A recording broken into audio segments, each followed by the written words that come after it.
Welcome to another live episode of Gas Presents Sports for the Culture. I am tonight's host, your boy Young Rome 22 on all socials as always. I'm gonna let the fellas introduce themselves real quick because we got a lot to get into tonight. It's gonna be a hot show. I'm gonna start with the man above me. The man above me is God, but the man above Rome is me. Ha! Scruff Lion. I'm chilling tonight, man. I'm feeling good. My squad is eliminated from the playoffs, from the NFL postseason contention, but we are in the contention for a top 5 draft pick, baby. Oh, Sixers got a dub too, so we feeling good. Let's rock. Okay. Bottom right, introduce yourself. T Boogie, man. I know what it is. I heard they got a new strain of the COVID going around. Wash your hands twice. All right. Be safe out there.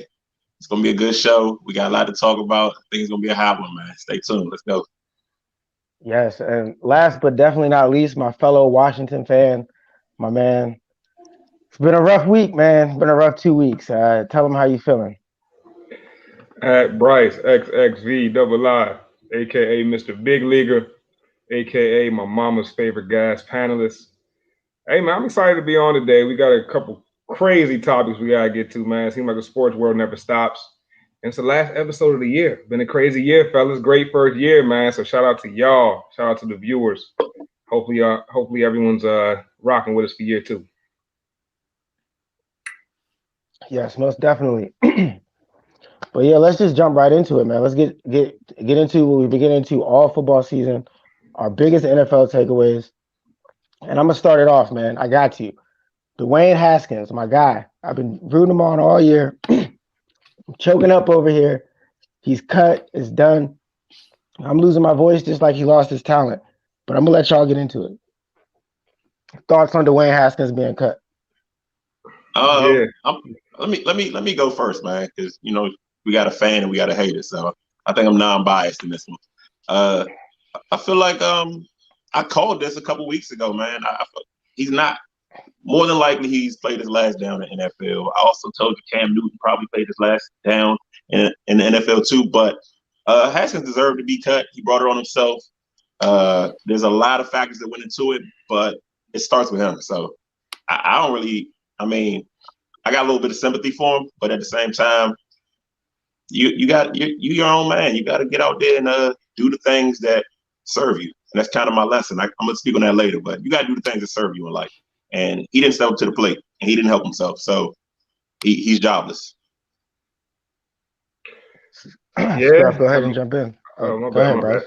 Bryce. Yeah, I mean, I think T did call it a couple weeks ago. He did say that Haskins would be out of the league pretty soon, so that's coming to fruition. Yeah, I think we got a guy in Haskins who just didn't take it seriously enough. He would have loved to have been a great quarterback, man. He would have loved to be one of the best quarterbacks in the league. But he damn sure ain't want it. He damn sure ain't want it. On that level, you gotta want it. You gotta want it almost as much as you want to live. You see these guys put in the extra work, put in the extra time. That agenda never became clear to Haskins. And I think that's kind of what happens when maybe every level you've been at, you've been the best. And maybe every level you've been at, what you always did was enough.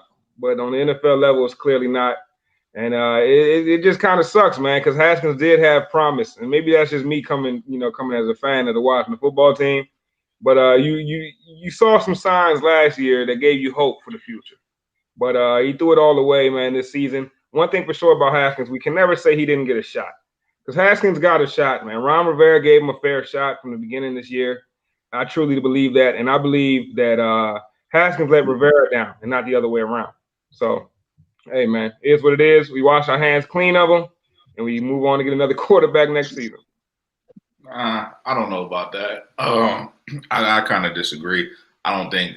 I think Haskins did fail as a whole for the year, but I think he failed after Washington failed him first. And then with these kids, sometimes, man, you give them that kind of you give them the captain stamp.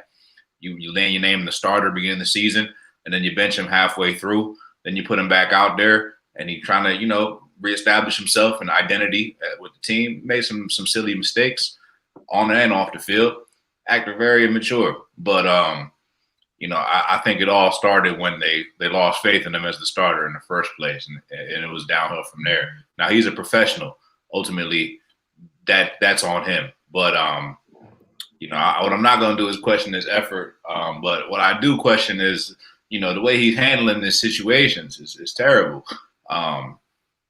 Post game, avoiding the media and all that. Just and Washington did what they did, and they cut him the very next day.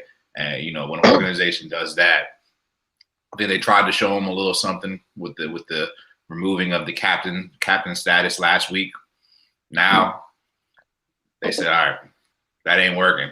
We just got to cut him and cut loose with the guy 1 week before the season start. I mean, the season's over. They couldn't even hold on to the guy for the last season, last week of the season. Real statement to me to cut him this early, and definitely a tough mark on his resume because he got fired on his day off, baby. Yeah, it's not like he just they let him go in the off season. They let him go right away. Like don't come back. We'll send you your stuff. Yeah. Hey, so with that being said, man, with all the mistakes that he made and not being ready to play is one of the biggest mistakes because he looked like a deer in headlights in that last game. Do you think he gets another shot at all in the NFL? Do you think he maybe he'll get a look, sure, but do you think he'll ever be a starting quarterback in the NFL? Man, everybody gets another shot, man. The old saying, every dog gets his day. I think we've seen guys that had worse starts to their career than Haskins get one more shot. I know we do talk a lot about opportunity, and we know that black quarterbacks don't often get the same amount of opportunities.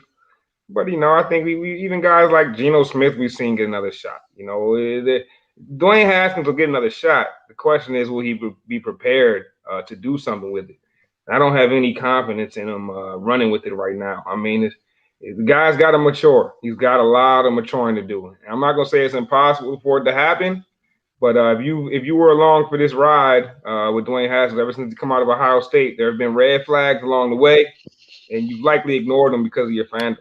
But I think as the seasons went on and on, it became impossible to ignore, especially with breaking the COVID protocols and, like Scruff mentioned, this last one, skipping out on the media after the last game. So, I mean, I see it happen. I see him getting a shot, but I don't got any confidence that he'll be able to do anything with it.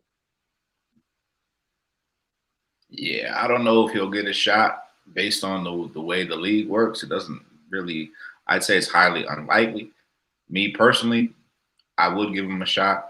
I think that not always, but a lot of times when you got a guy that's been counted out and knocked out and had a rough go and made some mistakes, I do believe in learning and trial by fire, and I feel like second chances are due. Quarterbacks don't seem to get them as much. A guy like a different position, but Nelson Aguilar, personally, as an Eagles fan, a wide receiver, is a dude that I thought was one of the most horrendous wide receivers I've ever seen in my entire life, based on the 3 years that he played in Philadelphia. I was so happy to see him leave, man. And then the dude's lighting up the league this year. So, sometimes different place, different scenario, you done learn, Sometimes you just got the yips, I don't know. Markelle Fultz, different these situations. So I hope that he can find another situation. I give him a shot, but I don't know if anyone else will. Man, look, I hear you guys. Fresh start, typically helps out. He's a quarterback. He seems to have the tools. He went high. Nathan Peterman got another shot.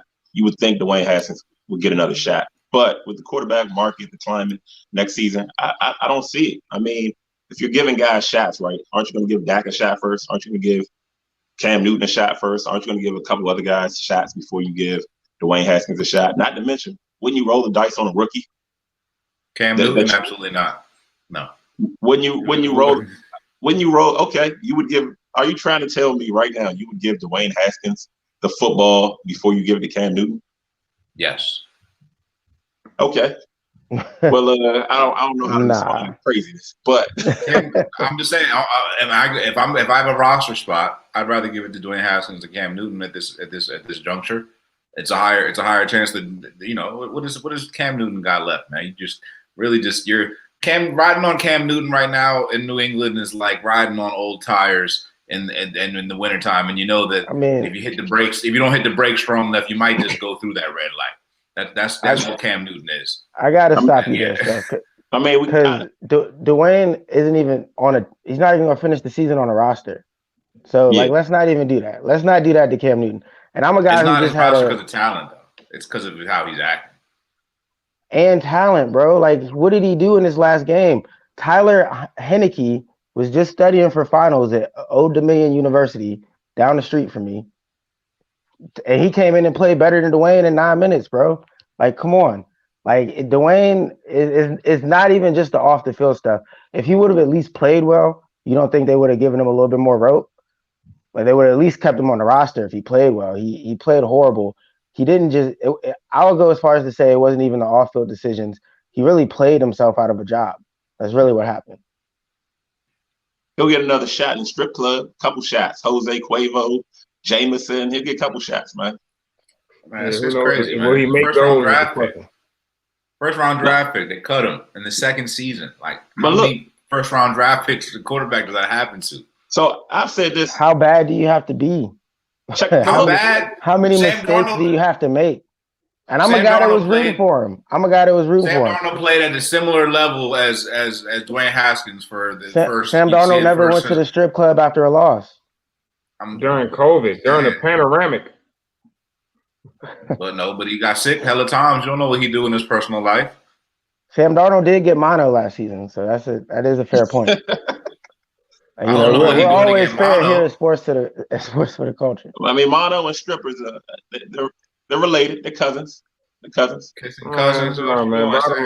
Bottom line is, Dwayne Haskins not only has been playing horribly, has not only been making bonehead decisions off the field, but Dwayne Haskins also come into a situation to a new head coach that didn't draft him, to a new regime that doesn't have to be loyal to him. In fact, this regime is trying to find out if they should be loyal to him or not. And this same regime came out in the beginning very loyal to him until they checked the stats on the Microsoft services and saw that the man wasn't looking at his film. I mean, it's as simple as that, man. They gave this man chance after chance, and at every stop, man, Dwayne let the team down. It's in a lot of these situations, I'm one of the first ones to point at the organization as the person at fault. But in this situation, you just can't do it. It's too many red flags. Hold up. Let me slow you down. I'm gonna point to the organization because wasn't this guy handpicked by the coach? No. GM? No. Owner, right? Owner handpicked this one, right? Right.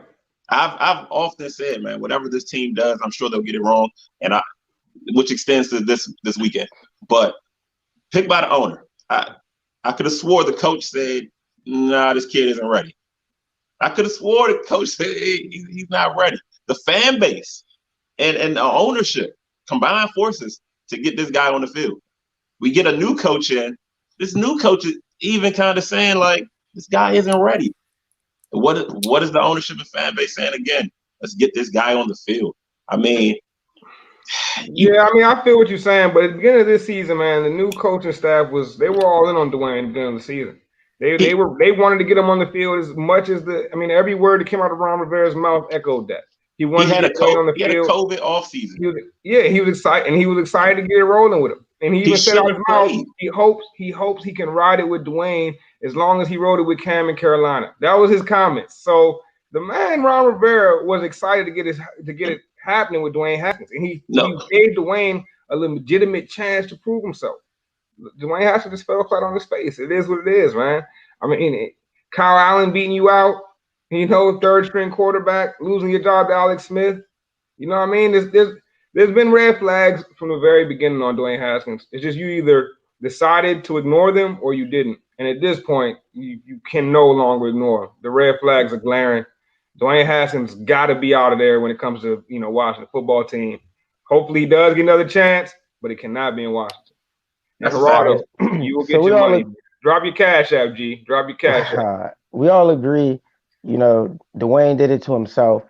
But there was also a clip. I don't know if everybody's seen it, but a clip of an ESPN reporter, Booger McFarland, and they were going into it a little bit, getting into the same topic, and he brought up some comments, about kind of generalizing young black athletes. You know, we were going back and forth about it on Twitter a little bit, so I want to bring it up on the show, of course, because you know we are sports for the culture, not going to shy away from it. But what are everybody's thoughts on exactly what he said? I don't have the comments right in front of me, but if I elaborate, it was along the lines of black athletes not necessarily care a little bit about caring about their brand, about their Instagrams and things of that nature, more so than being focused on being a good teammate and what they can do for their team.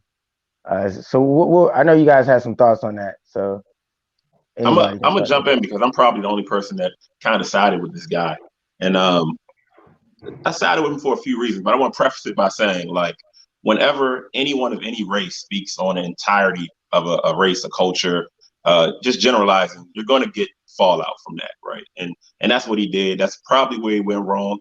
But he spoke on, so black people have a saying, you know what I'm saying? What happens in your house stays in your house. That's really where he went wrong, right? His sentiments on black culture should never have been on air. But the message remains true to him. That's his personal experience.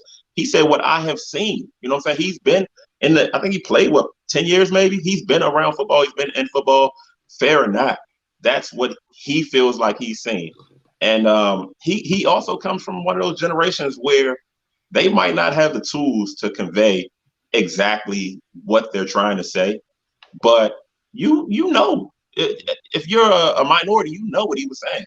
You cannot mess up these golden opportunities that we don't often fall into. And he was speaking to specifically young black athletes. And it wasn't because white athletes don't do this. It was because he's a black man speaking to a race that represents him. He was excluding them, not because they don't do it, but because the message wasn't for them. And I think that kind of got lost. I heard a lot of, well, what about Johnny Manziel? What about a lot of other guys? Johnny Manziel was rich before football. He was fine before football. He'll be fine after football. A lot of young black athletes, this is how they're going to support their family. This is how they're going to try to create generational wealth. And he was just basically sounding an alarm. It's a wake-up call. And I think a lot of people, man, we live in an era where criticizing people has become like, it's almost out of norm. It's out of practice now. You can't really criticize someone without getting fallback. You can't criticize groups. You can't criticize anything. You can't really have a critical opinion without getting blasted. He had a critical opinion, and it was just that, an opinion. It wasn't an indictment on all black athletes. We know Russell Wilson. We know Pat Mahomes. We know Lamar Jackson. So to know these guys, and he would know them better than most of us. He probably has personal relationships with some of them. He knows very well that black quarterbacks can be successful. Black athletes can be successful by working hard. But what he was saying, he was speaking to that minority of the guys that don't get it right, that don't understand it. He named Jamarcus Russell. He named Haskins. There's a boatload of other guys with off the field issues that kind of are indicative of not prioritizing your career, you know what I'm saying, versus your personal life. And that's what it came down to. I've got to disagree, man. I've got to disagree because one, I don't think it came down to your career versus your personal life. Because one of the main things in Booger's points that he was making was about branding. He was having, his main issue was that he felt like, players are coming in not taking it seriously, more focused on their brand and their career. And is branding not your personal life? Is that not what you're doing outside of your job? I mean, yeah, I don't think that's what he was getting at. But I think, and I don't know. I could be wrong. But I also don't want to get into the business of just criticizing Booger McFarland. You know what I'm saying? Because at the end of the day, I don't really blame Booger McFarland for the way he feels necessarily. He's only a product, right? But at the end of the day, the one point that I do think was valid that you brought up was that he's talking about a minority of people, right? He's talking about a small minority of players, right? But he decided to generalize and use big, wide terms that cover huge amounts of people, right? He started talking about 70% of the league. So now you got people's minds thinking about, you're talking about 70% of people, right? You're talking about, I'm talking to the African-American players because these are the ones that do it the most, especially the African-American players. when you're talking in these kind of He didn't terms, say man, that. He didn't say that. he did say He that. did not Hold up. say these are the Here, ones that do it the most. No, I didn't say it. I said he said especially the African American players. He yeah, said I have the quote these right are here. If you facts.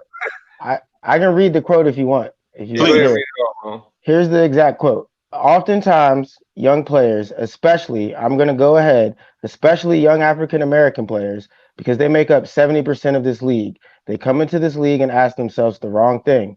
They come into this league saying not how can I be a better player? They don't say how can I be a better teammate? They don't say how can I be a better person? How can I get my organization over the hump? Here's what they come in saying. They come in saying, how can I build my brand better? How can I build my social media following better? How can I work out on Instagram and show everybody that I'm ready to go? But when I go into the game, I don't perform. That's the Right. quote. Right, You're right. and then later on in the line he said it bothers me because a lot of it is the young African American player.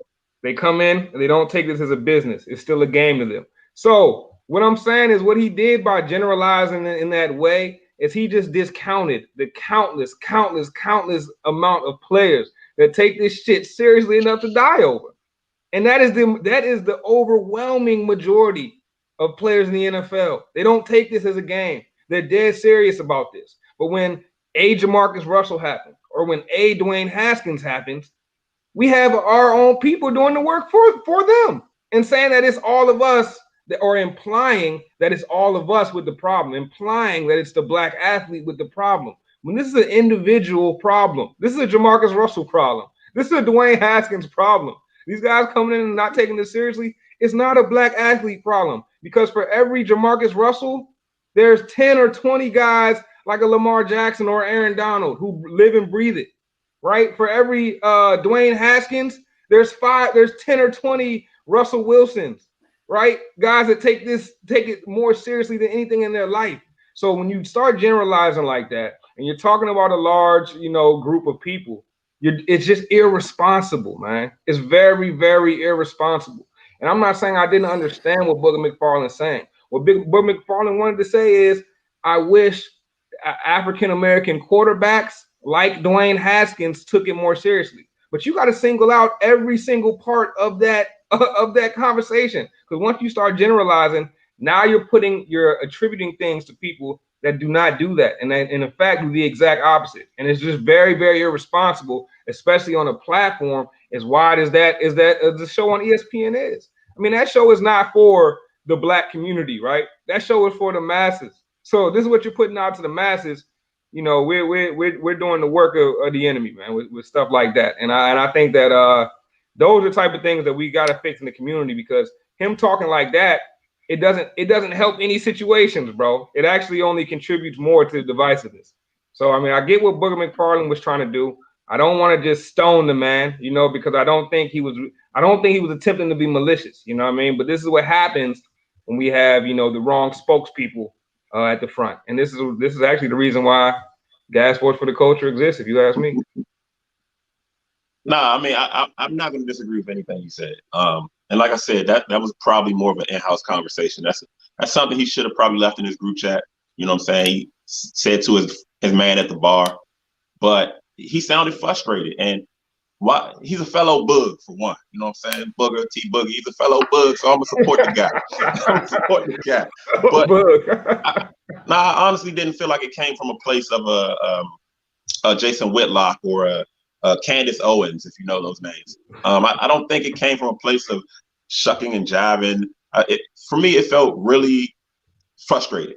And a lot of times when we're frustrated, right, we're not our best selves, and we say things.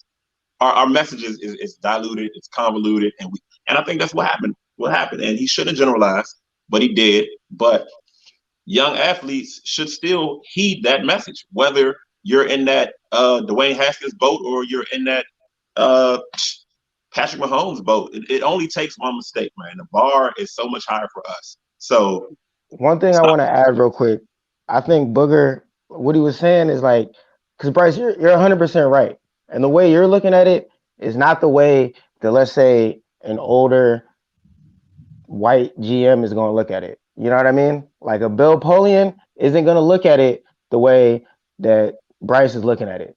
So I really think that's where Booger's coming from. As a guy who played in the NFL, he probably knows better than most. You give them one excuse, they're going to use it not just against you, but against the guys trying to come up, and that's not fair. It's not It's not. right. That's not how it should be. But It's not. it's a reality. It's just part of the reality. But Scruff, I want to let you jump in though. Nah, I mean, I tend to agree with Bryce in this situation, just because it reinforces a negative stereotype. I agree. I think most players in the NFL work generally hard. I think the Jamarcus Russells and the Dwayne Haskins situation, I think it applies to. There's a lot of guys that don't study their playbook. And I agree. I don't think it's a race thing. But I think when you reinforce it, coming from a former player that's black, I think it's a bad look. I mean, this is the point, man, and it's not something that's foreign to black households. I mean, immaturity is common to all races, right? It's typically related to age. You haven't lived enough life to understand the value of what you're doing or what you're not doing. But with that bar being so different from us, you got to be 3 times as good, and you can't give them that wiggle room. You know what I'm saying? You can't give them that margin of error to make excuses and say, well, this is why we shouldn't get the next black quarterback. And Booger's comments kind of really fused the fire, right? I think that's what you said on Twitter, right, Bryce? He added fuel to the flame a little bit. And I only agree to a point, because I feel like those comments did not convert anybody that didn't already, you know what I'm saying, that wasn't racist or felt that way. It didn't convert anybody. And if you already felt that way, maybe it reaffirmed how you already felt. But those guys don't tend to come back over in the first place. So, and right, if it don't apply, let it fly, man. Sometimes that's how criticism is disseminated, man. You've been at offices, you've been in households, you've been in places where the whole team played bad. You thinking to yourself, I had 2 touchdowns. What are you talking about? But it's not for you. But you don't stand up there and tell the coach, you ain't talking about me. You let that message reach who was supposed to reach, and you don't worry about it otherwise, because then the message, it really gets lost. He could package it better, but again, I don't think the generation of men before us always have the tools to package it better. This should be a learning lesson for Booger, not a time to cancel him or, you know what I'm saying, get him out of the paint. Yeah, no, I don't think it's time to cancel him, man. But I'm also not sure, especially, the more and more I listen to his comments, I'm not sure that he was speaking from that place that you kind of just spoke from, T. I'm not sure that Booger was speaking from that place of trying to give advice. It didn't really seem like an advice moment. It seemed more like a finger pointing moment to a whole people. And I think that's the thing that alarmed me the most, because at this point, Booger's only a couple more comments away from being a Charles Barkley or being a Jason Whitlock at this point. I mean, a couple more comments like that, and we start to really question, like, Booger, what angle are you taking with this? And I think for me, that's exactly what it did. I'm not canceling Booger, but Booger's definitely on watch right now. Booger's got a target on his head, and he's only got a few more comments. He's only got 1 or 2 more comments like that before I think he's kind of shown himself. At the end of the day, man, people go and show themselves. I'm not saying Booger's a bad guy, but one thing about Booger for sure is he is missing. He's missing it. He's missing it a little bit. And I said that on Twitter. I said Booger's missing it if he ever had it, because I'm not sure he ever had it. But what he's missing is the fact that this is not a black player thing. This is a player thing. There are players that come in that take this shit for granted and that let it fly by the wayside. This is a player thing. It's not a black player thing. And I think when he brought the race element in without addressing other races, when you bring the black element in, and you don't say, hey, there's other races that have done this same thing. Like, for example, right? The example he pulls is Jamarcus Russell. That's 10 plus years ago. So you're not even pulling a recent example. You're using Dwayne Haskins, then Jamarcus Russell. This is over 10 years apart, and you're telling me that this is a black player thing. If it's a black player thing, why are we taking 2 examples 10 years apart? Like when there was a Johnny Manziel in between them, right? I got a couple examples that you guys might like. A guy that didn't really study his playbook too well, but lasted a little bit in the league, Sam Bradford. There's another guy who kind of just cheated the league out of some money, never really gave a damn. I think his name was Jay Cutler. There's a guy by the name of Jeff George that didn't really study the playbook too well either. And the guy that takes the cake, Ryan Leaf. So I mean, we could name a lot of players. I don't know if those guys fit the exact narrative that Booger was hitting at, but we got to be fair, man, because you're right, Bryce. It is a player thing in the NFL. But I think it's safe to say we can leave comments like Booger's back in 2020. This is the last show of the year, so let's go ahead and switch gears a little bit, switch it up to a little bit more of a fun topic. I mean, this has been a great year for me personally. One of the biggest accomplishments I had this year is getting this show started. I think we could all attest to that. The show has been one of the best shows, sports shows, in my opinion, that have started in a pandemic. I think we've really been knocking it out the park. If I can beat the drum for us here, fellas. But Yeah. yeah, let's go ahead and jump into this 2020. Yeah. Oh man, before we're gonna do a whole recap, man. We got a lot of stuff to say. This whole 2020 segment, I want to piggyback on what you said. This is a great sports show. If you've been listening to us from day one, you know we've brought you a lot of good information before the masses. Like I told you about Dwayne Haskins, Bryce told you Derrick Henry was the #1 running back. I mean, there's so many moments like that within this show, just dating back to our first episode, and there's gonna be many more along the way. So. The fans from day one know that. New fans, stay tuned, man. It's just a lot of good stuff here. But so I want to just jump through 2020 and get your opinions on a couple different little elements from 2020. So this was kind of sports related. Maybe it's not for you, but what was the biggest underdog performance of 2020? We don't talk enough about the underdogs, the little guys, the guys that fought from the bottom. So, in your opinion, who were those guys or groups or entities that really epitomize that underdog and fighting to success? That's a good question, man. I'll jump in.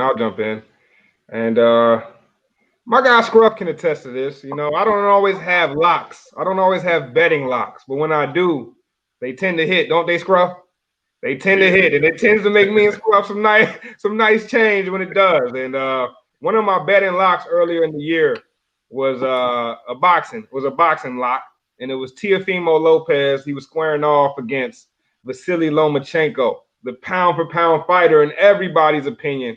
When I tell you that everybody was saying Lomachenko was pound for pound, I didn't buy it. I never really bought it, but everybody was loving the man. And Teofimo Lopez, big time underdog coming into the fight with him.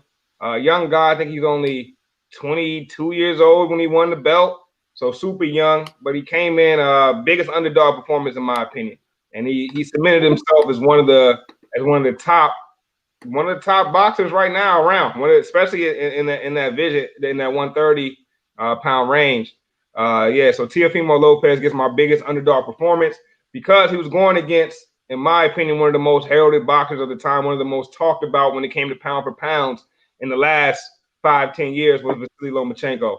And Teofimo Lopez made him look like light work. So he gets my biggest underdog performance of the year. There goes another prediction that Gas told you before it happened, man. And man, he dominated that fight too. It wasn't even close. So hey, shout out to you for that one. Anybody else got an underdog? Yeah, I got a huge underdog. To me, one of the biggest underdogs in sports of the last 10 years, I'll say easily. The Miami Heat run in the bubble. True underdog performance, truly indicative of the quarantine life that we've been living. Jimmy Butler with his crusty mustache and no shape up for the whole playoffs, done gristled his way into the finals.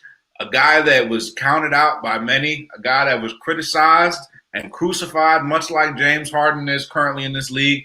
They told him that he was a cancer to the team, and he turned around and he created a culture of winning and hard work.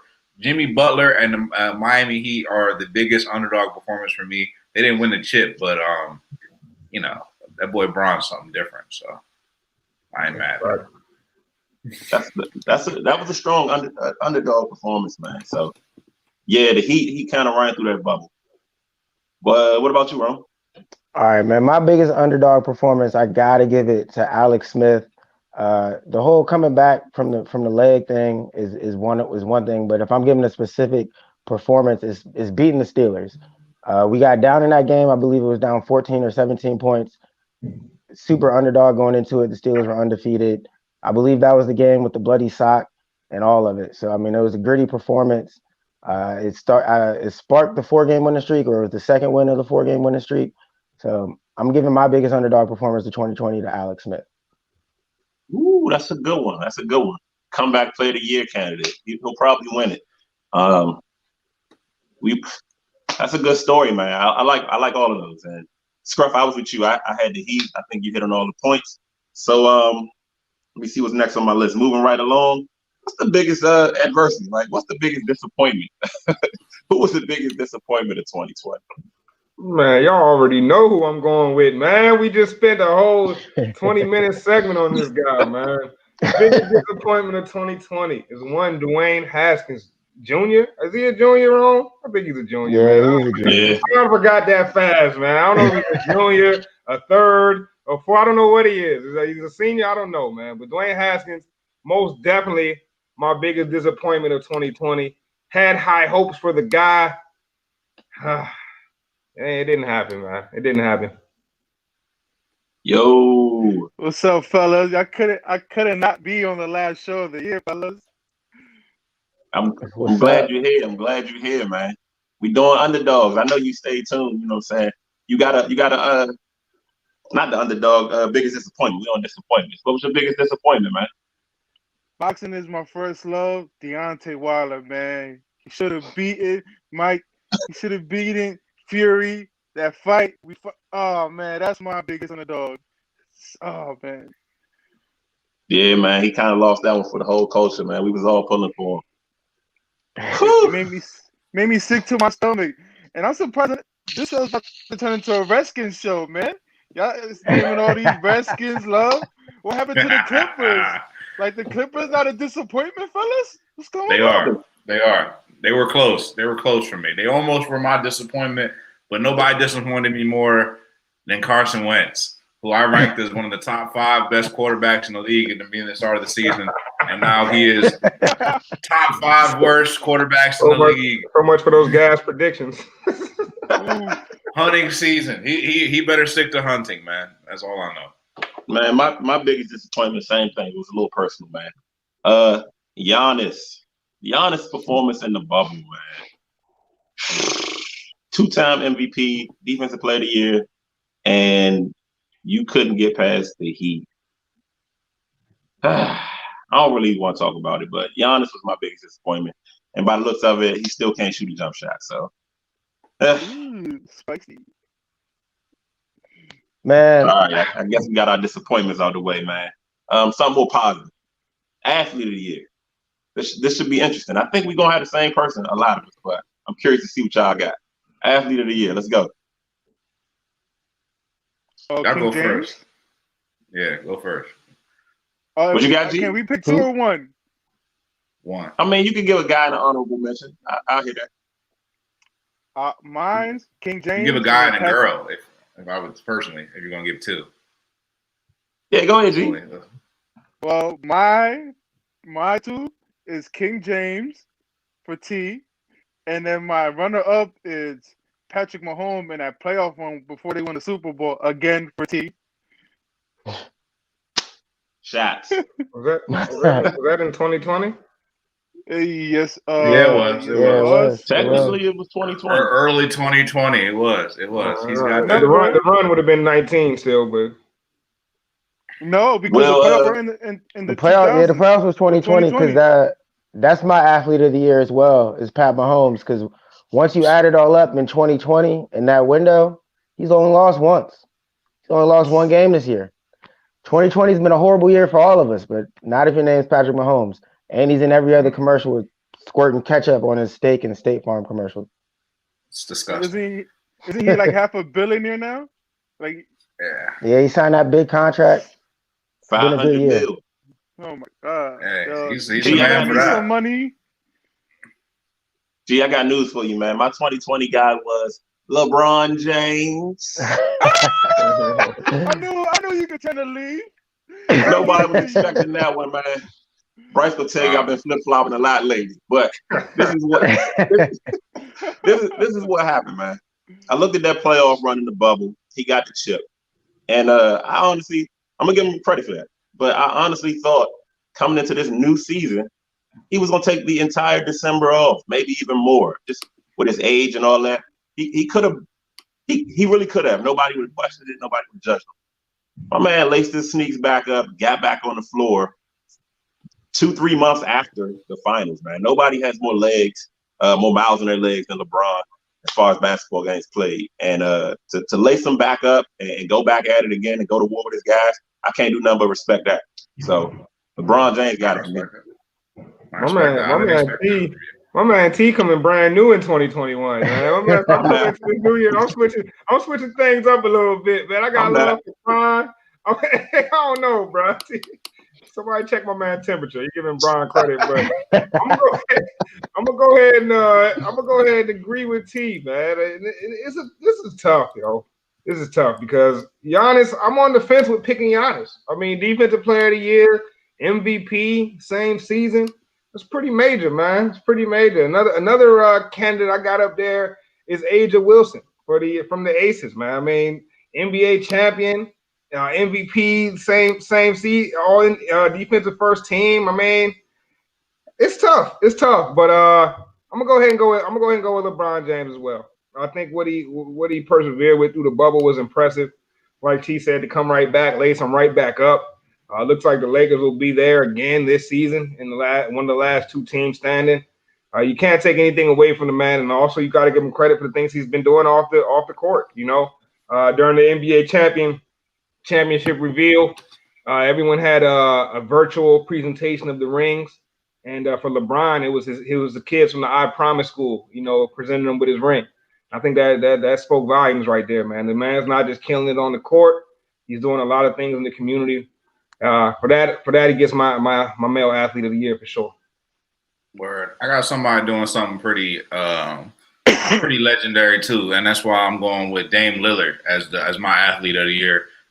Just because it's a 2020 type of year, and if we talking about 2020, nobody had a better 2020 than Dame Lillard. I mean, I guess you could say LeBron had a better 2020 than him, but like nobody embodied 2020 like Dame Lillard, because like he went in the bubble, he was the underdog in the bubble, he played in. He found his way in, and if it hadn't been, you know, matchup against you know, he might have had a chance. Plus, he's loyal, man.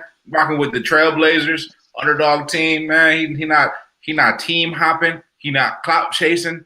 He calling dudes out. He's smoking dudes on the Instagram, and he can spit the bars, man.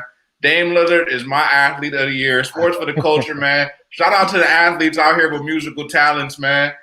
You feel me? You gotta be able to do both. Athlete of the year, sports for the culture. Dame Lillard, baby. The last of the real. Man, that's a perfect transition, man. I do want to give a shout out to Naomi Oxer. Her name should have been mentioned in here as well. U.S. Open champ. Every opportunity she had, and she's not really comfortable speaking in public, but like every opportunity she had. Naomi Osaka. That's my Osaka. My other my choice. bad. My Japanese. Oh, is that what you said? No, I said. Hey, we got to get the names right. Gotta get the names right. Osaka, there we go. But yeah, you know what I'm saying? Every chance she got, though, she represented social justice, and I thought that was major. You know what I'm saying? Because after you're not obligated to that stuff. You did better than Scruff did pronouncing Tagovailoa last week. Oh man! public apology. I can pronounce it properly. It's Tua Tagovailoa, I think. Tagovailoa, yes. That's close. We're better. I'm getting there. We're getting there. It's a work in progress, but I appreciate that effort, man. I apologize to the Samoan community. Biggest album, you know what I'm saying? 2020. What was the biggest album for you guys personally? Man. This is a tough one, man. Because I don't think it's a tough one. It's a tough one because it wasn't too many crazy great albums this year. Maybe I'm wrong, and I was just out of the loop, and I'm not hip. But it wasn't a strong year for albums, in my opinion. But if I had to go with the one that rang the hardest to me, I think I got to go with My Turn, Lil Baby's album, man. It had some bangers on there that I'm still rocking with to this day. I'm thinking of songs. I don't know. I'm thinking of All In. I'm thinking of Humble. I'm thinking of Something to Prove. Emotionally Scarred is a banger. Shout out to Lil Baby, man. I think Lil Baby killed it all year. I don't know if he's getting the recognition that he deserves from the awards. I feel like every award that pops up, Lil Baby is getting snubbed. I see people on Twitter talking about Baby snubbed left and right. But I'm giving it My Turn, the deluxe version by Lil Baby. That's a good pick, man. He definitely he had my favorite rap album, to be honest with you. That wasn't my favorite album of the year, but like you said, I think it was a down year for rap, hip hop, R&B in general. But there was some good music out there. Anybody else? Yeah, I got Man on the Moon too. I mean, whatever number we on, but Thanks. Kid Cudi came out literally. To me, is the best album of the year. It took a while, it took a long time. It's a timeless piece, man. Man on the Moon trilogy, man. It's been a long time, bro. And Cudi hits on so many different levels with it. My runner up was Lil Uzi, Eternal Take. But I fell off with that, and I think although it came in late and it's got a little bit of recency bias, I like the Man on the Moon, man. I vibes to that. That's a good one, man. I heard it. Sonically, it's a great album. Yeah, and I like Uzi too. What you got, Ron? Oh man. All right, so I really wanted to go with Pop Smoke's album because I really Bad did enjoy Bunny. that album. But I gotta be honest, man. My personal favorite album this year was A Written Testimony by Jay Electronica. He brought Jay on it. I'm a lyrics dude, and that album just really stuck with me. Came out way earlier this year. It was probably one of the albums that came out early this year that I actually, what I'm saying, fucked with through the whole pandemic. So that's gonna be my pick. I don't know if that's gonna be anybody else's pick, but that's definitely my pick for album of the year. Okay, Fire album, Rome. Good, man. To me, lyrics was on point, right? It's Jay and J, but it might be one of the worst mixed albums I've ever heard. It's wrong. Lyric quality on that album is crazy. You know the little meme with a man taking his headphones off? Like that's how I listen to it. One headphone. What you got, G? I'm gonna have to keep it real New York. I'm gonna have to go with the Pop Smoke album.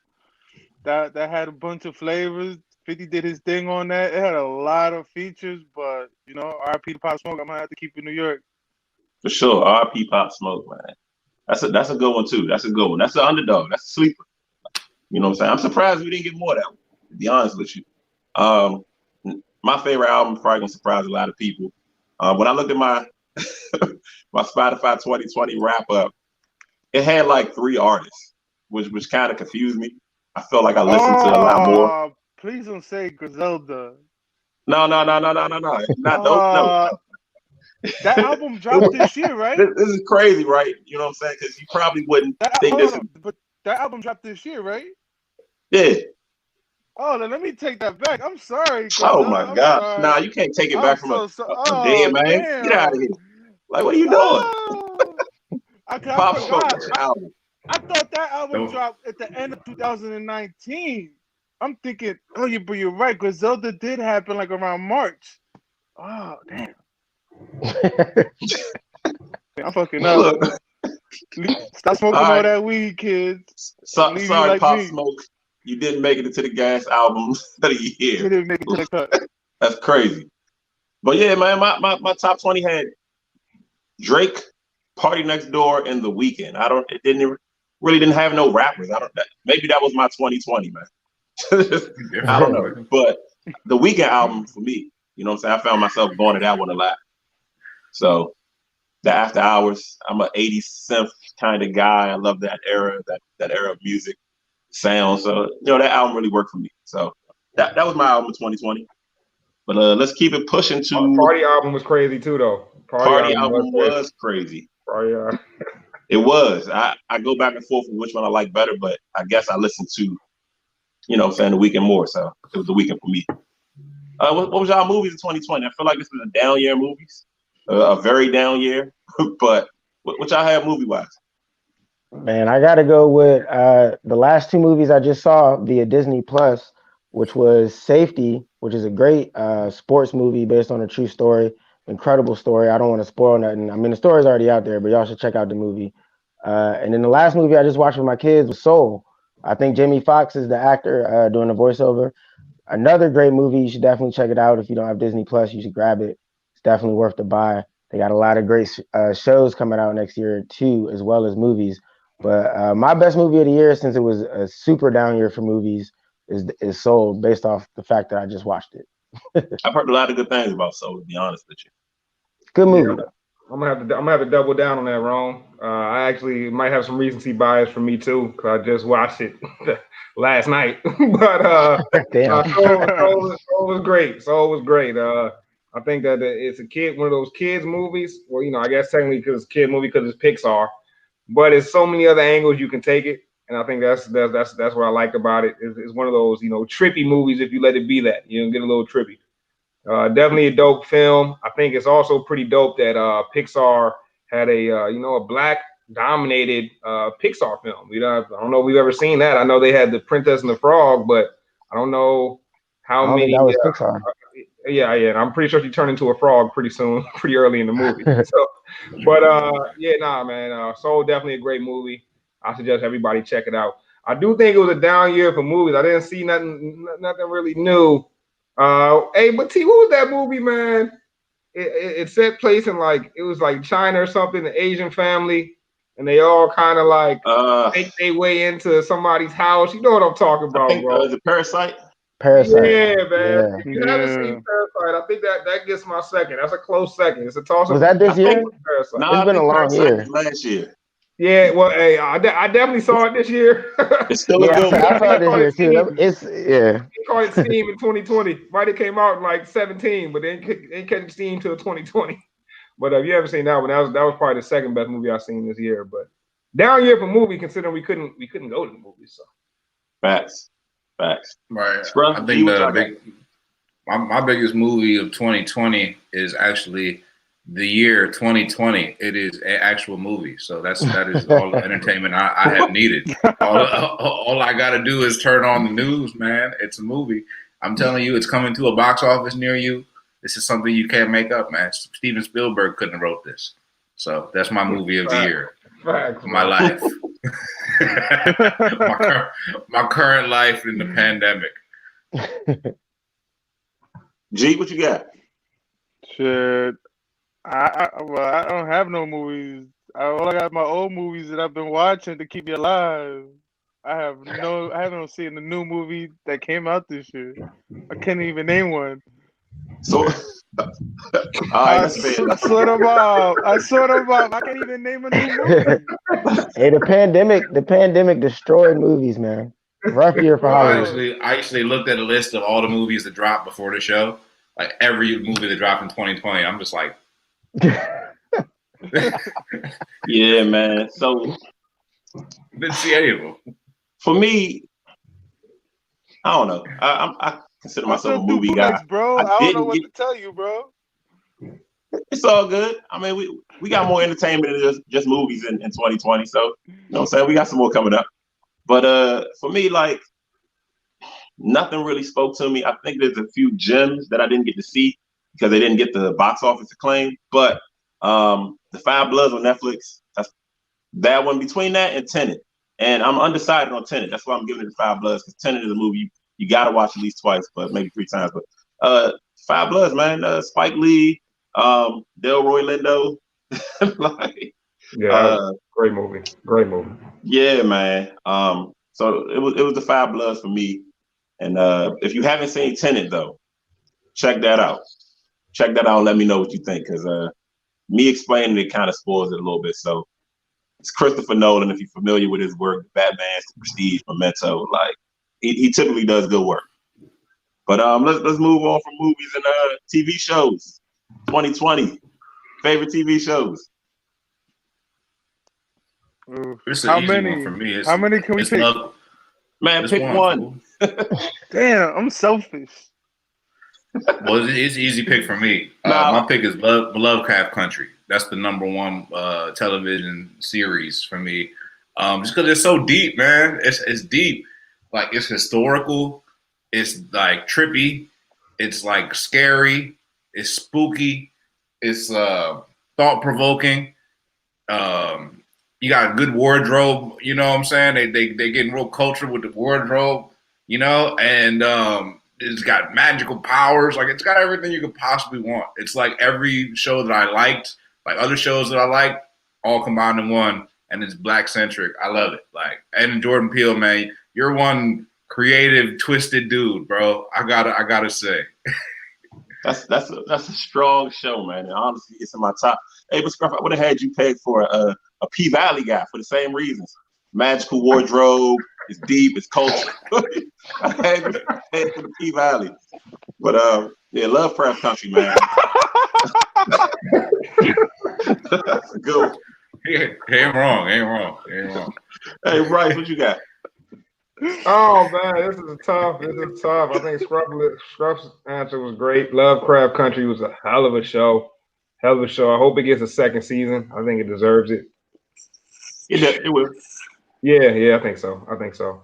Man, this is tough for me. I told y'all before I'm a sucker for a good superhero flick or show. You can't let me down with that. So my choice, it comes down to two. I think Umbrella Academy was great. Umbrella Academy this season was amazing. It felt like it went by so fast. It seemed like I just watched the first episode and the whole season was over. But edging that out just barely, I got to go with The Boys, man. If you're not watching The Boys on Amazon Prime, I suggest that you do. Crazy show. I mean, to me, it's what superheroes would be if they were real. It's a pretty accurate depiction of what it would be like. Man, I don't want to give it away. Just like T said, I hate to start dropping spoilers, but yeah, The Boys is a classic show to me. I can't wait for the next season. That's a good one, man. Homelander, that's my guy. Yo, you a wild dude. I bet that is your guy, T. I bet Homelander is your guy, man. That's my guy, man. I'm an A-Train fan myself. Nobody really like A-Train. Oh man, what a scrub. That's Scrub. I know what I'm about to give. Superpower. Well, I gotta watch the show now. Yeah, man. He got the superpower, man. First episode, you're gonna see what that do for you. What's his name? A-Train. What's his name? Y'all for it. Okay, I'm gonna check it out. A-Train. Yeah, The Boys. Just for y'all, first episode. Hey, T, how you like your milk? Huh? Remember how you like your milk? Hey, you gotta be a real Boys fan to know that. I didn't say I identify with the guy. All right. Hey, don't walk it back, T. We're not flip flopping no more tonight, man. You're a Homelander guy, man. No. All right. Let me explain a little bit more. All right. I like a good villain, right? I feel like good heroes can't exist without strong villains. Anytime you got a strong show, a strong movie, and the hero's great, it's because they had a great foe. So that's why I'm a Homelander guy. He drives the show. Yeah. I'm But gonna give you some warm milk, breast milk. Nah, I'm good. I'm good off the milk, bro. Hey, Rome, man, what you got, man? Oh man, y'all cracking me up right now. So we got a segment that we do on the show called "What Are You Watching," man. So based off that segment alone, I started watching the show Insecure because I wasn't hip to it originally. I was gonna pick that as my show of 2020. It is one of my favorite shows, but I gotta stay true to myself. My show of 2020 that I've been sticking to is The Mandalorian, another great show on Disney Plus. Hey, Mickey Mouse, if you're listening, throw me a check, man. Throw me a check. Shouting you out a lot tonight. But yeah, The Mandalorian season 2. After watching season 1 last year, season 2 answered. Like season 1 put a bunch of pieces out there. Season 2 put all those pieces together. It was a beautiful thing to see. I'm not gonna spoil the last episode, but anybody who is a Star Wars fan, you're gonna want to get into The Mandalorian and watch it from season 1 all the way through, and you will definitely be very satisfied with the ending. It's a great show. They're doing some great things with the Star Wars series over there at Disney. Okay, I'm only like 3 episodes in on The Mandalorian, but so far it seems to be a fun show. So I'm gonna finish it out. G, what's your show, man? It's definitely not about a guy that likes milk, but I'm gonna go with the Umbrella Academy. Oh man, I've been fiending on that. I had to watch it twice already. I watched it back to back. Oh man, season 2 is amazing. I can't wait to watch season 3. Oh man. Oh, damn! And I also wanted my Rick and Morty because I'm a big Rick and Morty fan. Hey. That's my runner-up because it's between that and Rick and Morty. But I'm gonna have to go with Umbrella Academy. Okay, Umbrella Academy. You know, it's the Sparrow Academy now. If you've been watching. Oh, very true. But hey, Sparrow Academy. all of those shows are really great shows, man. If you haven't watched any of these shows, binge them. You know what I'm saying? tuck away a weekend to knock out these shows. Lovecraft Country is probably my favorite story out of the bunch. The Boys is amazing. It's entertaining. Mandalorian seems like the funnest show, man. So watch those shows, man. And Rick and Morty might be the wildest show. But Yeah. for me, I'm gonna throw an honorable mention out there. I don't hear enough about. It's on Amazon too. Upload. Anybody say Upload? All right, it's about a guy that. Who? Is that the one where like they're reading comic books? Nah, that's Utopia. I seen that Utopia, too. yeah. That's a decent season 1, but it got canceled, so I wouldn't say invest in that. But it was a fun season 1 for Utopia. But Upload is basically a guy that he dies and his consciousness gets uploaded into like a virtual afterlife, which is funded by his girlfriend. So it's a lot to that. Watch that. That's one you can watch with your girl. It's one you can watch by yourself. Either way, you're gonna enjoy it. Trust me, it's a sleeper. But my number one show, man, and HBO to me always has the best shows. By far, they have the best streaming platform, period. I May Destroy You. The Outsider was great too. That's a strong show. But I May Destroy You to me, hands down, just great television, man. It's culturally relevant, great storytelling, masterful storytelling. Everything you need. Written by a Black woman, produced, written, acted. You can't beat it. She's gonna win a lot of awards. Michaela Cole. If you don't know who that is, look her up, man. She's great. But I May Destroy You is my number one. But Outsider, I forgot about that one. That's on HBO too. You can't go wrong with HBO. I'll say that. So now that we got off of all the entertainment from 2020, let's kind of put a bow on 2020 because this is the last episode for the Gas panelists, the Gas show of 2020. So biggest lesson, man. What are you guys taking from 2020 into 2021? I'm curious. Can I go first? Yes, sir. For what I got, the government don't really care too much because they're trying to give us 600. They're fighting about 2,000, and they thought that the 1,200 was gonna last all the way to December. Oh man! On top of that, this shit is nuts. And on top of that, man, I learned a lot from T. He said, "Wash my ass, clean my hands." Yeah, This that was pandemic. my lesson. And for all them folks that didn't get that, well, T reminds you every episode that you watch, clean them hands, wash your ass. This shit is not going away no time soon. Shit, that's the biggest thing I got. Motherfuckers don't listen. You could be dying in front of somebody, motherfuckers still won't listen. That's a fact, This man. is crazy. It's wild, man. You would think we had enough of this, but people still don't want to wear the mask. People still don't want to hand sanitize and do the proper hygiene. And the government still don't want to come up off that STEMI, man. I thought I was going into 2021 being Timmy with the STEMI, but it's not looking good. Not looking good. Anybody else taking away something? My $600 soon. Hey, we all could use that. 2,000 should be 2,000 a month. Whatever they giving me, I'm taking it. That's all I know. But shoot, my biggest lesson of 2020, man, for me, it's kind of like became like my motto, man. It's like almost like turning lemons to lemonades, but my motto of 2020 is you turn obstacles into opportunities. And that's what I took away from 2020. Everything that seemed like an obstacle, we turned it into an opportunity. I turned it into an opportunity. You know, everybody's digital. You know, you may think that you can't get to go see somebody, but because of that, you can literally see somebody within the blink of an eye.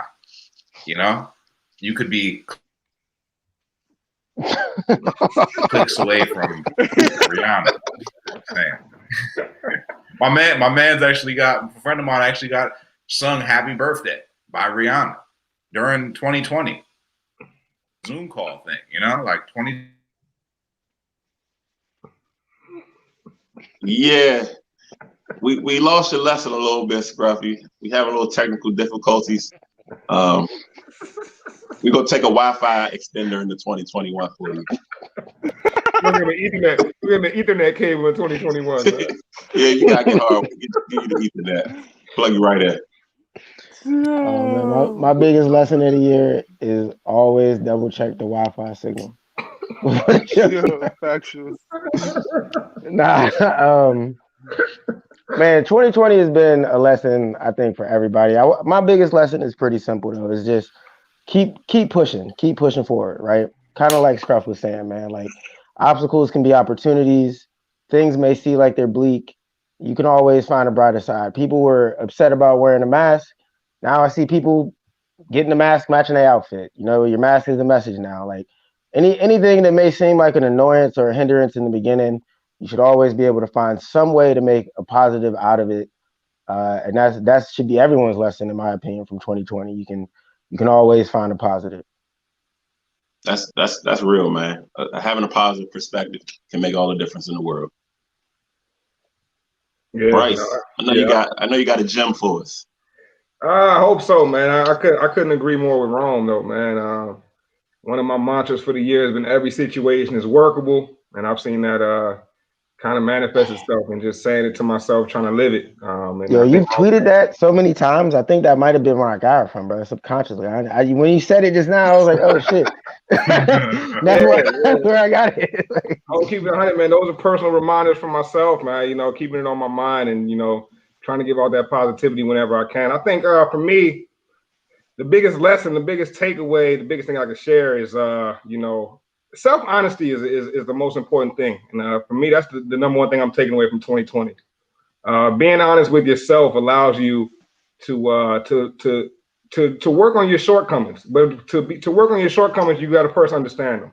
And to understand them, you got to be honest with yourself. And once you do that, you're able to put methods in place. You're able to put things in place to try to combat those shortcomings. In 2020, I was able to notice, thanks to listening to those close to me, I was able to notice some of my own shortcomings, and being honest with myself, I was able to put methods in place to combat those.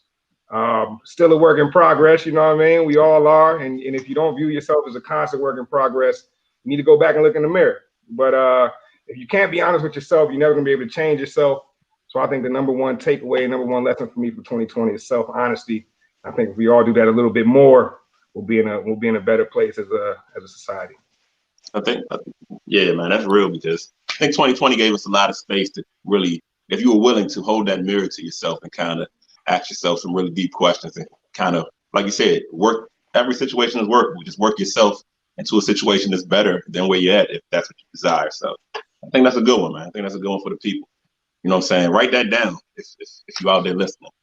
For me, and it's not because my birthday was when we got our collective powers, but it kind of made me think about something that I said and I've always believed in. And believe in the power of yourself, man. 2020 just taught me to just believe in the power of what I can do, what I possess. You know what I'm saying? How I can shape the world, how I can craft the world around me. And I think we all can do that. If you looked up, you've made it through 2020. If you're watching this show, if you're listening, if this reaches you somehow, you've more or less made it through 2020 so far, God willing. So, you know what I'm saying? Believe in that power. We've all came through some sort of adversity, and it took power. It took you overcoming an obstacle. So, you know what I'm saying? Use that. Keep jumping those hurdles. Keep making a way. Keep finding a way. Keep grinding, and keep believing in yourself, man. You didn't need superpowers on December 21st. You was always powerful, and that's my lesson for 2020. Hey, man, I couldn't agree with that more, bro. You said it perfectly, man. You was always powerful, man. Your power is from within. That's a fact. Yes, sir. That's where it come from, man. It start with you. Can't pour from an empty cup. But anybody got anything else they want to say pertaining to 2020, pertaining to anything? This is your last chance of the year. I do. I just want to say, man, let's not forget about how much we have power within ourselves. Because look what we did when we went out to vote. So don't y'all ever doubt yourselves. Because look at what we did, man. We have a new president coming in, and look at Georgia. Over 20 years that state never became a red. Shout out to Stacey Abrams. Over 20. over 20 years, and now all of a sudden it's a blue state. So to my youth, just understand that, yo, whenever there's a chance, always fight and get through that. That's all we really got. So go out and vote whenever you get a chance, and never doubt yourself and stop believing all that old shit we used to say, like one vote doesn't matter. In reality, it did. Look at this election. That's real, man. That's real. Yeah, I got a little something real quick, man. You know, Let's do it. just reminiscing a little bit. It's been, I think, what, 38 weeks now since we started this here Gas Presents Sports for the Culture, and I think it's been a hell of a ride, man, for the first year. Not that we didn't start in the beginning of the year, you know, we started a little midway through, but I think it's been a hell of a ride, man. We've seen a huge increase in the audience. So special shout out to everybody out there watching, everybody that's tuned in, everybody that's supported in any way. If it was a like, a retweet, Instagram follow, whatever you did, a download, if you downloaded the Gas Network app, whatever you did, we appreciate your support. You know, the plan is to go harder in 2021. I'm sure the fellas will agree with me on that. But I think the way we did this 2020, man, I'm super proud of you guys, man. I'm super proud of this team that we've built, because I think it's strong, man. And in a short amount of time, we went from being a team to a family, and I think it's only going to grow from here. So I wanted to thank you guys, man. I want to thank each and every one of you guys for making this show what it's become. I think it's an awesome thing. You're welcome. I have my publicist, you know, send that in writing. Yeah, man. Send me a gift card after that, man. So, you know. Yeah, man. Yeah, Bryce is like a walking Hallmark card. It's been a good ride. He's right though. It's been a good ride. Like, you know what I'm saying? I couldn't ask for more, man. I think where we started and where we finished the year, it kind of exceeded. I ain't even gonna say that exceed. We're where we thought we would be, right? But we're gonna grow bigger, better, stronger. And yeah, shout out to everybody that supported, man. Everybody, family, friends. Like Bryce said, if you liked it, you retweeted something. If you just mentioned to your coworker, hey, my man's and them doing a little show, man. You know, even if they never watched, I appreciate you. You know what I'm saying? Speaking us into existence. Yeah, definitely a big shout out to everybody that tunes in, everybody that knows me, everybody that knows y'all. You know, all the new fans that we've attracted. We're definitely gonna keep coming with some great content. 2021 is only going to be bigger and better. Oh, let me give it's a little self-serving, but shout out to my wife for sacrificing them Tuesday nights. I know you be waiting on me, but you know, say shout out to you. The real MVP, Big Shirley, the real MVP, right? Yes, Donya. Thank you, Donya. Hey, 2021, man, just, you know, some more manifested. 2021 Gas Studios is gonna be a reality.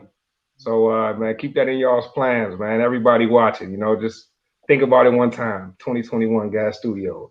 We coming, baby. We coming. Hey Bryce, I think it's only right you lead us out, bro. Hey man, well I don't know if we missed anything tonight, man. Like I said, been a hell of a year, man. I appreciate you guys, man. I couldn't ask for a better team. I don't think any of us could. Y'all know what we always do. We always alert you guys everything we've got going on. So download the Gas Sports Network app. We are at GoodAssSports on every single platform. I don't think I missed anything but Scruff, man. How do we usually close out, bro? Sports for the culture. Sports for the culture. Sports for la cultura.